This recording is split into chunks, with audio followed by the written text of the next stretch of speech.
From the John C. Hint Production Arts Studios in Peoria, Illinois, VideoMax Limited presents Midstate Magazine with your hosts, Kayla Neitz and Dawn McClure. News with Brent Dravalis and Danielle Kamsky and the Midstate reporting team. Sports with Spencer Shelton. Nikki Garabrandt takes us about town. Get Real with Ricky Hendon. And Jackie Myers is in the spotlight. Street Team with Pablo Iglesias. Taylor Hurnett with About Crew. And State of the Arts with Brooke James. And now, from America's friendliest city, Midstate Magazine. Take it away, kids. Good evening and welcome to Midstate Magazine. I'm your host, Don McClure. And I'm Kayla Neitz. Yeah, and we got a lot in store for you guys today. But first, we're going to start talking about like some tattoos. All I know right. it's very popular, you know, in today's society. But Absolutely. You have one story in specific. Yes, there was a Norwegian teen who he picks up a lot of ladies, according to his friends, and they basically told him that it's not fair, and you either have to get a tattoo of a Barbie on your butt or a McDonald's receipt. So he ended up getting the receipt right on his forearm with everything he ate and the prices and everything. So I mean, while that's crazy, I would have chose the receipt as well instead of the Barbie on the butt. Well, Yes. I mean, you could think of it like, where is it going to be less visible?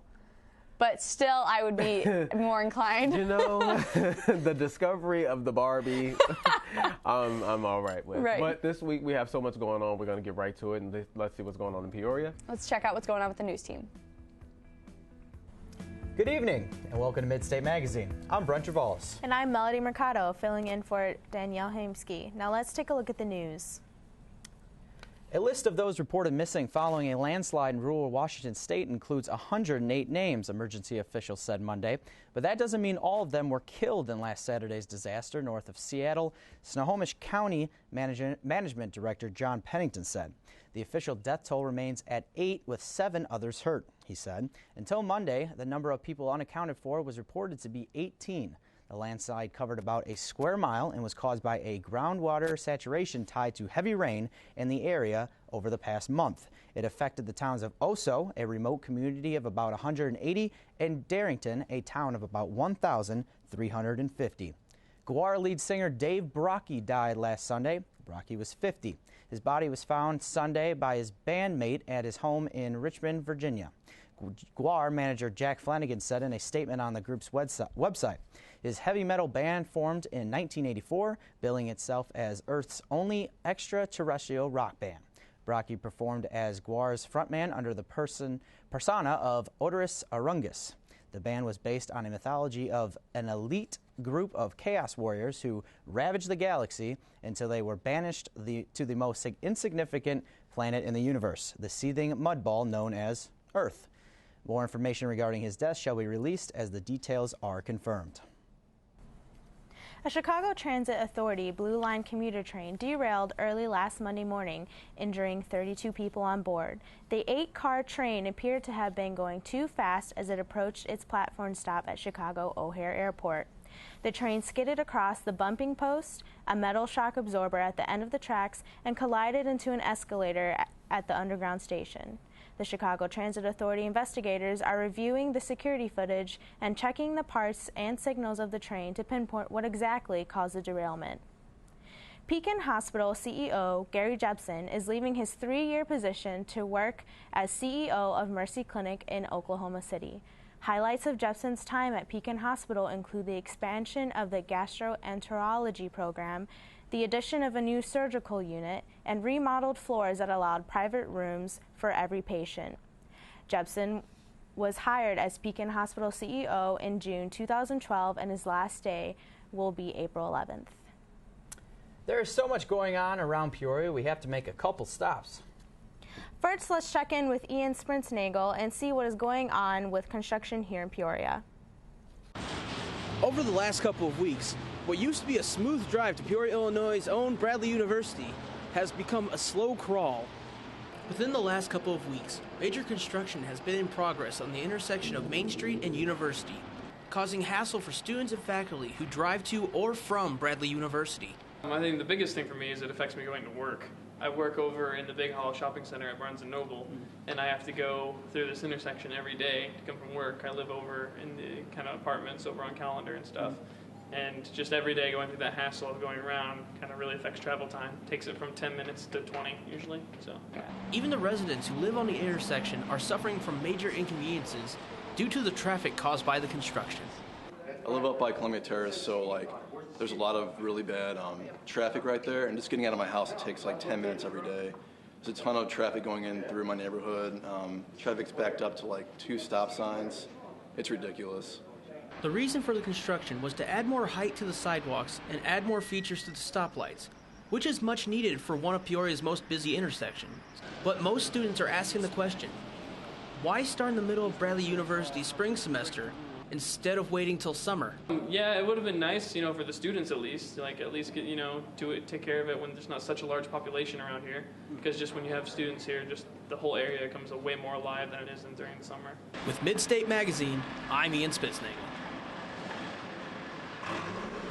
Thank you, Ian. On a better note, reporter Matt Blitzstein takes us to Bradley. Matt has an interesting surprise for us next week in the realm of printmaking. The talented printmaker Oscar Gillespie has been a professor at Bradley University for 28 years. Printmaking is 4 different processes, basic processes: silkscreen, etching, intaglio, woodcut, which is relief, and lithography. He says he got into printmaking by accident. A visiting professor then introduced him to printmaking. I was kind of curious, and I looked in on them, and he kind of pulled me in and used me as an example. Given that Oscar is the oldest of 11, he has been teaching his whole life. So when I got into college, I noticed that the other students would ask me things, and I was kind of good at giving them some instructions, so I decided to continue. The quality of students is what has kept him here so long. I'm right there, shoulder to shoulder, working with them, and it kind of takes care of itself if you're active at it. Explaining his techniques to students can sometimes be a challenge. Since I've been doing it for such a long time, it can look easy as I'm doing it, but as they apply it, they struggle a little bit. So I do try to help them break through that struggle. Artists such as Oscar depend on clientele for support. For an artist, the exposure keeps your work alive. For Midstate Magazine, I'm Matthew Blitzstein. Thank you, Matt. Now let's go to Matt Villanueva filling in for Spencer with sports. Thank you, Melody. One of the top offensive lineman prospects in the upcoming NFL draft is facing assault charges. Former Michigan standout Taylor Lewan was the Big Ten Offensive Player of the Year in back-to-back seasons, faces 1 count of aggravated assault and 2 counts of assault and battery stemming from an incident that happened last December. If found guilty, Lewan faces either more than a month in jail or a fine of up to $500. The Detroit Tigers are stocking up on options after learning of the untimely fate of shortstop Jose Iglesias. Iglesias, who suffers from stress fractures in both shins, is expected to be out 4 to 6 months. The Tigers first traded left-handed pitcher Jose Alvarez in exchange for Los Angeles Angels shortstop Andrew Romney. Last Monday, the team traded utility man Steve Lombardozzi for veteran shortstop Alex Gonzalez, who had signed a minor league contract with the Baltimore Orioles this offseason. The Chicago White Sox have locked up one of the cornerstones to their pitching rotation. Jose Quintana signed a 5-year deal last week that could be worth as much as $27 million, depending on if he is eligible for arbitration following this season. If he is, the deal would be worth $27 million guaranteed. If he is not eligible, the money would decrease to $21 million. Quintana was 9-5 last season with an ERA around 3.5, 5th best among AL left-handers. That's all for sports. Let's send it back to Melody with the news. Thank you, Matt. Members of the Delta Sigma Phi fraternity at Eureka College held a teeter-totter marathon on Sunday to raise money for Washington Tornado Relief and the American Red Cross. The fraternity has hosted the fundraiser for over 20 years and picks a new charity to donate to each year. The 24-hour marathon took place from Saturday at 4 p.m. to Sunday at 4 p.m. in the town square at the intersection of Route 24 and Main Street in downtown Washington. It's definitely something that I could see myself getting in on, and for a great cause. Oh, definitely. Well, that wraps up Midstate for this week. I'm Matt Villanueva, filling in for Spencer Shelton. I'm Brent Travalis. And I'm Melody Mercado, filling in for Danielle Hamsky. Have a great night and join us next week. Thank you, news team. All right, so also, we would just like to send out our condolences to all the families who've, lost people in the mudslide. They are expecting a lot of deaths. They haven't found too many yet, but hopefully that number comes to be a lot less than there. I know, and also, it's just been a lot of crazy things going on with the train in Chicago jumping the tracks, and then still the Malaysian plane we have a little bit of an update on that, right? They just moved the location for where they were searching for it, like 700 miles north. Because they found some debris in the water, but so far that's it. Right. So hopefully all the families is holding on and all. But switching gears. What else? We had something in store. We've got this big stomach bug that's traveled through 8 different states, and it's sent 250 people just sick and 10 to the hospital. It's really similar to the flu, but it's not quite the flu. It's a little more serious. Right. All right. The celebrities are at it again. Nothing ever slows down in Hollywood. Let's see who's in the spotlight this week with Jackie Myers. I'm Jackie Myers, and this is In the Spotlight. Season 18 of Dancing with the Stars just got started. This season is a star-filled cast featuring James Maslow of Big Time Rush, Candace Cameron Bure, who played DJ on Full House, pop star Cody Simpson, USA's Sochi ice dancing gold medal winners Meryl Davis and Charlie White, just to name a few. But all the buzz is about Paralympic snowboarder Amy Purdy and her partner Derek Huff. If you think Amy's life isn't incredible enough, by getting a bronze medal at this year's Paralympics in Sochi, watch her dance. This Olympian is dancing on 2 prosthetic hydraulic legs. She is inspiring to watch. Her first week, she got all 8s. She is hoping to spread the message that you can do anything you put your mind to. She's definitely a competitor to watch. Actor Christian Narn from HBO's show Game of Thrones is learning to embrace his newfound spotlight. After coming out publicly in early March, Christian has been seen everywhere, including People magazine, CNN, and more. He says many people have thanked him for not looking like the typical gay guy. He goes on to clarify there's many different types of gay people, but some people don't know that. Some people think we all look and act a certain type of way. He is glad that he is inspiring people and hopes he can help people in some way. Even if it's just one, he'll be happy. Game of Thrones returns April 6th. Actress and singer Hilary Duff was close to testing California's new legislation on paparazzi last week when photographers swarmed in LA Park where her son Luca was playing and took pictures without her consent. This type of behavior is against the law in California since January. Duff went to Twitter to voice her displeasure with the situation, saying, "I chose to let them off with a stern warning. Next time I will not be so nice. All kids deserve to have their childhood." We couldn't agree more, Hillary. For In the Spotlight, I'm Jackie Myers. Thanks, Jackie. All right, so Olympics, that's really cool. I heard a little bit about Meryl and Charlie. They were the Olympic ice skater winners. Everybody was expecting them to be kind of phenomenal just because of how well they ice skate, but they're actually pretty klutzy when it comes to just being on the floor and just with their feet. They don't have quite the rhythm that they do on the ice. I mean, I guess it is kind of different. Ice, they practice for hours and hours. I mean, I'm sure you use your body, but I'm sure it's in a different way. Completely, just rhythm with the hips and everything like that. I'm sure they're very structured when they're ice skating. It's not so much, especially with Latin dancing. And speaking of terrible things to have or look at, you said there was a salmonella outbreak, correct? Oh yeah, we're going to be talking about food next, but something, hopefully we will find a little tastier. There's a huge salmonella outbreak, so everyone just be careful. All right, well, do you smell what's cooking right now? I sure does. It smells pretty good. Megan Gorecki must have found something good with Let's Eat. Let's see what she has.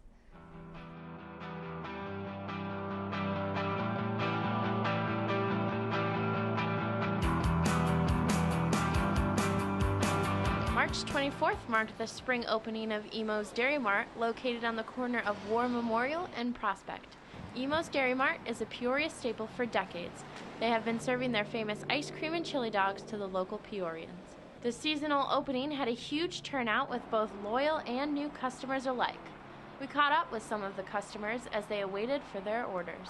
So how long have you been coming here to Emo's? Probably ever since I lived here, so like 5th grade. 5th grade? What keeps you coming back? The cotton candy sprinkles. We have the chance to talk with Tom King, who had been loyal to Emos for over 40 years. Yeah. What keeps you coming back? The chili dogs, naturally. The ice cream, you know, it's a tradition. A tradition? Right. Do you bring your whole family here? Sometimes, yes. I had the hot dog, which was delicious. My producer Joel had something a little more messy. Their famous chili dog. Smothered with cheese and chili, Joel claimed that there was enough chili to not only cover his dog, but his fries as well. He finished it off with a Kit Kat Wizard. From Midstate Magazine, I'm Megan Gorecki. Well, that looks delicious. Thank you, Megan. It did. It looked pretty good. I'm trying to eat healthy right now, so that was a little bit tempting for me. Speaking of eating healthy, I'm still doing well. What's today? The 25th, 26th, or 28th? 28th. I am 28 days free of eating any fast food. So awesome. It's very Congratulations to you. Yeah, I bet it was it harder now, having done it for a little while, now the first couple days? Now, it was the first 2 weeks. Okay. But now I am good to go, you know what I'm saying? But let's switch gears into, social media and entertainment. Yes, there was a Facebook lawsuit. There was a sixth grader who went on Facebook and, just talked about her friend. She didn't like her because she was mean. Mm-hmm. And she wasn't on school computers, but the school confiscated her password and her username and made her give it to them. And then she said that was unconstitutional of them. It was against her constitutional rights. And they had to give her $70,000. Wow. So a sixth grader is now in possession of $70,000. I wish I was that sixth grader. Yeah, right absolutely. now. Yeah. I'd like someone to confiscate my username and password and I'd get $70,000 exactly, for it. Right. Also, we got some music coming up soon. Anything? Have you heard anything or been listening to any different new music? Well, locally, The Fray is going to be coming to Bradley University. It is $15 for Bradley students, but I know other people can buy tickets on Ticketmaster and things like that as well. Okay, well, I'm hoping to learn something new. I'm not that familiar with them. And this week on The Beat, they have an exciting artist coming to Peoria, as we just mentioned. Let's see who it is with Haley Fichter. Hello, I'm Haley Fichter with On The Beat. The Fray formed in Denver, Colorado in the year 2002. The Fray means the front lines of war. The Fray is a pop rock band that has been very successful. Some of their songs involve the piano, and it allows for the band to stand out. Their lyrics really connect with the listener, and the beat is very catchy. You Found Me is a song about the disappointment, the heartache, and the letdown that comes with life. Everyone has their ups and downs in life, and this song truly relates to many people struggling and going through life. Their first album, How to Save a Life, was released September 13th, 2005. The Fray's first single was Over My Head Cable Car, and it soon became a top 10 hit in the U.S. Their debut went double platinum in the U.S. and was declared the best-selling digital album of all time. Their single, How to Save a Life, also became very popular and brought the band worldwide fame.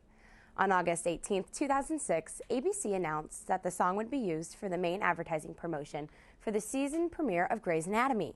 They were nominated for 3 Grammys, 1 in 2007 and 2 in 2010. Their most recent album, Helios, was released in February of this year. The Fray is influenced by The Counting Crows, Better Than Ezra, and U2.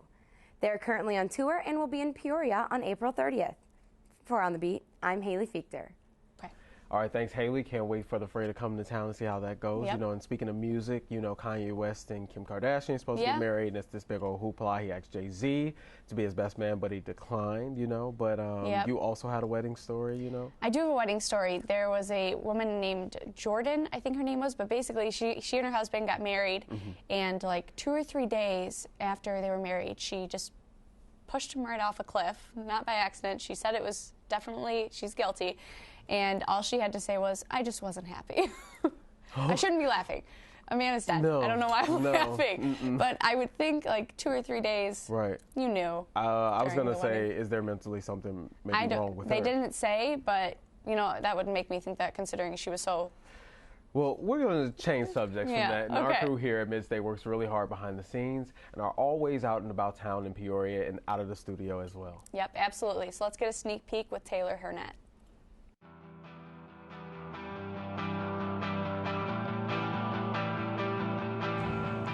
Do you think you have what it takes to be a reporter? Let's go meet Celeste Castaneda, one of many Midstate reporters. Although Celeste is new to reporting, she still finds her job enjoyable.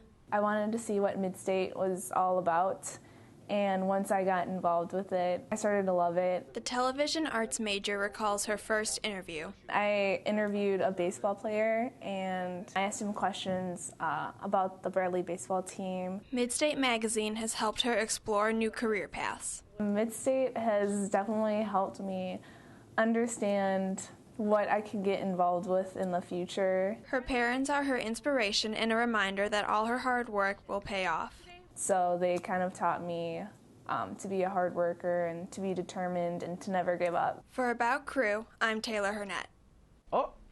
Thank you, Taylor, and thank you, Celeste, for getting us all our stories. Yes, and we would never be able to do a show without any of our behind-the-scenes volunteers, and not just the volunteers, you know, but people who also work here. Yep. We've talked a little bit about just behind the scenes and how much they do and how it's never possible. You don't see them right up front, but you know, they're really the production behind it, which makes it very hard and trying to get everybody here. And you mentioned before. Yeah, go ahead. No, I was going to say, I know keeping me on time. Yep. Like, you know, somebody's always like, Don, are you here? Are you coming? Are you coming? Yes, right, yes. exactly. So, yes, they're definitely very grateful. Also, we have some great break dancing coming up. Are you a break dancer? I am not a break dancer. I'm not much of a dancer at all. I actually went line dancing just a couple weeks ago, and it was pretty miserable, actually. They were laughing. Really? Yeah, people were laughing at me. Okay, well, hold that thought. This week's State of the Arts has an impressive art to show off. Not many people consider breakdancing an art, but after this episode, you will agree that it is indeed an art, along with a lot of the hard work it takes. Welcome to State of the Arts. I'm your host, Brooke Janes. Today we have the Dope Styles breakdancing crew. Not only do they teach kids around the area how to dance, but they also like to perform and have fun with their energetic performance. Thank you for joining us today. Thank you for having us. So tell us a little bit about what the crew actually is. Actually, we're just a group of friends that started breakdancing together a couple years ago, back in 2007, and we have been performing and competing all around the Midwest. We've actually grown into one of the top crews in the Midwest. We do shows every year at the HOI Fair in mid-July. We actually host the biggest breakdancing event in the Midwest yearly at the Civic Center, so that's going to be coming up in August. And we actually, like you said, we teach kids how to dance. It's a great outlet for them to stay away from street violence, to stay away from drugs and things like that. So that's pretty much our passion, you know, and obviously just the dance moves. Sure, and how can people keep up with you? I know that's coming up in August. That's a few months off. How can people find out what you're doing until then? On Facebook, they can look us up at Dope Styles Crew, or you can look up Rep the Midwest on Facebook as well. You'll find all the details of all of our tour dates and all of our performances. Perfect. So are you ready to give us a little taste of what you do? Definitely. All right, have at it.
Well done, guys. That's all we have for this week of State of the Arts. Thank you, Dope Styles, for being on the show. Be sure to join us next week for more exciting talent from around the area. I'm your host, Brooke Janes.